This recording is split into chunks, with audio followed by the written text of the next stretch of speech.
C. Joseph Vijay எனும் நான்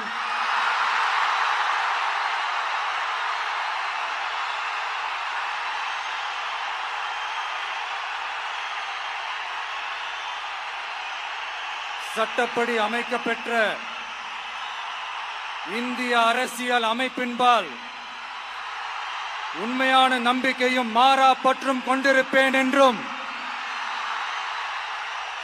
இந்திய நாட்டின் ஒப்பில்லாத முழு முதல் ஆட்சியையும் ஒருமையையும் நிலை நிறுத்துவேன் என்றும் தமிழ்நாட்டு அரசின் முதலமைச்சராக உண்மையாகவும் உளச்சான்றின்படியும் என் கடமைகளை நிறைவேற்றுவேன் என்றும்